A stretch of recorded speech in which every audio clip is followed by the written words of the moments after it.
Subscribe कीजिए हमारे channel Hindi संसार को और बेल आइकन दबाइए।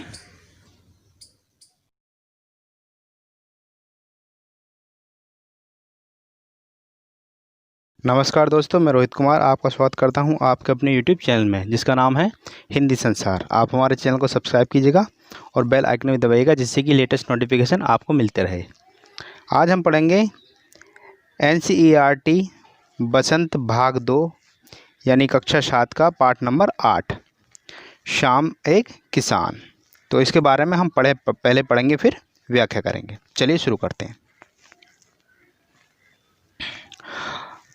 आकाश का साफा बांधकर सूरज की चिलम खींचता बैठा है पहाड़, घुटनों पर पड़ी है नदी चादर सी, पास ही दहक रही है पलाश के जंगल की अंगीठी, अंधकार दूर पूरब में सिमटा बैठा है भेड़ों के गले सा। तो हम सबसे पहले इसके कुछ शब्द हैं उन्हें देख लेते हैं। साफ़ा यानी जो किसान जो ऊपर सिर पे पगड़ी बांधे रखता है उसे बोलते हैं हम साफ़ा। चिलम, ये पिक्चर आई है आप इसको देख सकते हैं। चिलम यानी जब कोई उसमें तंबाकू भरकर उसको जो पीता है उसे बोलते हैं हम चिलम। दहक रही है, दहकना मतलब जलना। पलाश के जंगल यानी पलाश का जो लाल रंग का फूल होता है आप देख सकते हैं, वो पलाश का फूल है, लाल रंग का होता है।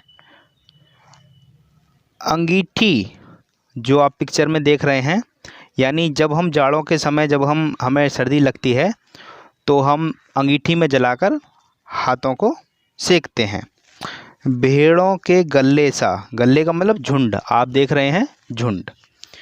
तो चलिए अब हम इसकी व्याख्या करते हैं। तो इस पाठ में क्या बताया गया है कि जो पहाड़ है उसका ये जो तुलना है किसान से की गई है, जो किसान से तुलना की गई है। तो यहाँ जो अलंकार हुआ वो हमारा मानवीकरण हुआ, मानवीकरण अलंकार। तो चलिए देखते हैं। आकाश का साफा बांधकर, यानी जो इस पाठ में क्या दर्शाया गया है पहले उसको समझ लीजिएगा कि एक पहाड़ है, वो जो पहाड़ है उसकी तुलना किसान के रूप में की गई है। कि आपको ये बात याद रखनी है, जो भी बातें होंगी वो किसान और पहाड़ के तुलना में होंगी। चलिए देखते हैं। आकाश का साफा बांधकर, यानी जो पहाड़ है वो काफ़ी ऊंचा है पहाड़। वो पहाड़ आकाश जो ऊपर है बादल उसका साफा बांधकर, यानी जो ऐसा लग रहा है कि जैसे जो किसान रूपी पहाड़ बैठा हुआ है वो आकाश का जो पगड़ी है वो बांधे हुए है।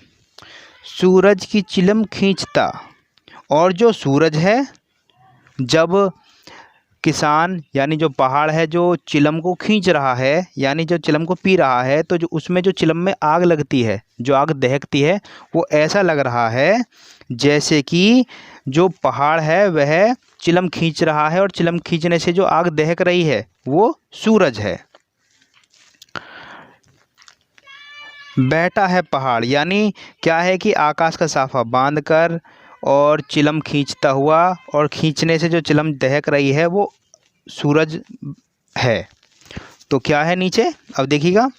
घुटनों पर पड़ी है नदी चादर सी, तो जो पहाड़ के नीचे से ये जो नदी निकल कर जा रही है वो ऐसा लग रही है जैसे कि पहाड़ बैठा है, किसान पहाड़ रूपी किसान बैठा हुआ है और उसके नीचे से नदी जा रही है, यानी जैसे किसान ने ठंड से बचने के लिए चादर ओढ़ रखी हो, उस तरह का यहाँ चित्रण किया गया है। यानी जो पहाड़ है, पहाड़ को भी ठंड लग रही है तो पहाड़ ने नदी रूपी चादर ओढ़ रखी है।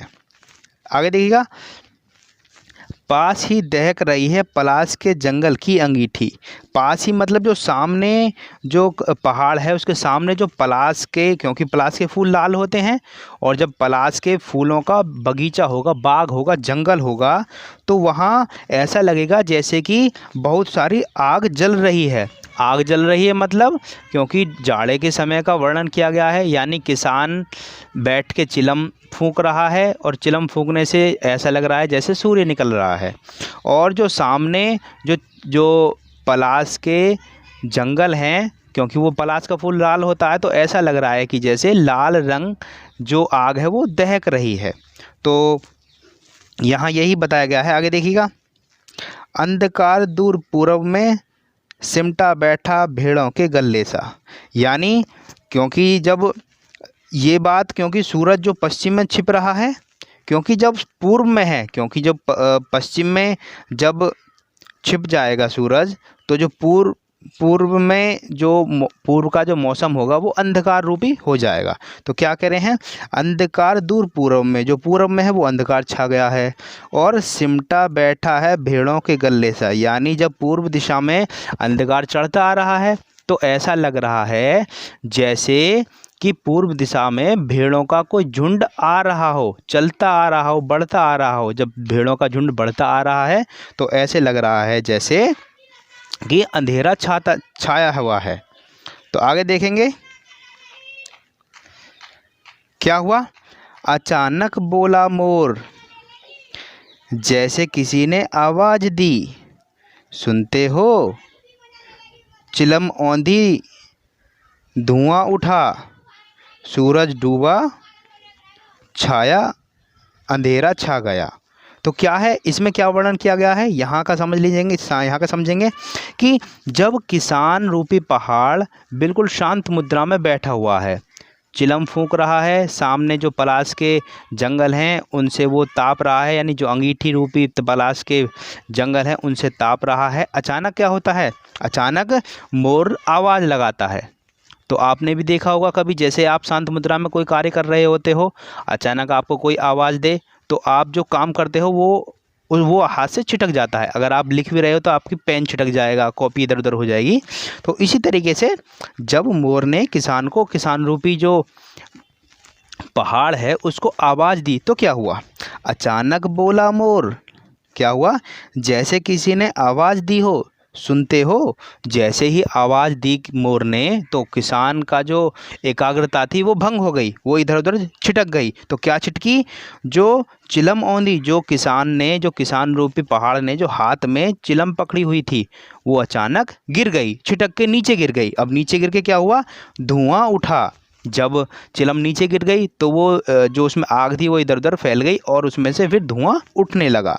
धुआं उठने से का क्या मतलब है कि वो चारों तरफ धुआं जो यहाँ बताया गया है वो अंधकार को बताया गया है कि जैसे ही चिलम नीचे गिरी तो धुआं उठा और अचानक अंधकार शुरू हो गया। और क्या हुआ, सूरज डूब गया। जो जैसे चिलम वो पी रहा था किसान रूपी पहाड़, तो चिलम पीने से जो आग देख रही थी तो वो सूरज था। लेकिन जैसे ही वो चिलम नीचे छिटक गई, गिर गई, तो जो सूरज था वो छुप गया और अंधेरा छा गया, और जो सारे जो वातावरण में अंधेरा छा गया। तो यही है पाठ 8 का सारांश। तो जो ये पाठ लिखा है वो लिखा हुआ है, आप यहाँ देखोगे, सर्वेश्वर दयाल सक्सेना जी ने। तो ये पाठ जो लिखा है वो सर्वेश्वर दयाल सक्सेना जी ने लिखा है। तो अब हम इसकी नेक्स्ट वीडियो में इसके हम प्रश्न और उत्तरों को देखेंगे। तो आशा करते हैं कि आपको वीडियो पसंद आई होगी। तो वीडियो पसंद आई हो तो हमारे चैनल को सब्सक्राइब कीजिएगा और साथ के साथ बेल आइकन दबाइएगा, जिससे कि हम आपको इसी प्रकार से हिंदी संबंधित जो कंटेंट है वो लाते रहें। अगर आपको हिंदी ग्रामर संबंधित कोई भी चीज़ें पढ़नी है तो हमारी प्लेलिस्ट में जा सकते हैं, या फिर जो सभी लिंक डिस्क्रिप्शन में दिए हैं आप वहां से जाकर देख सकते हैं।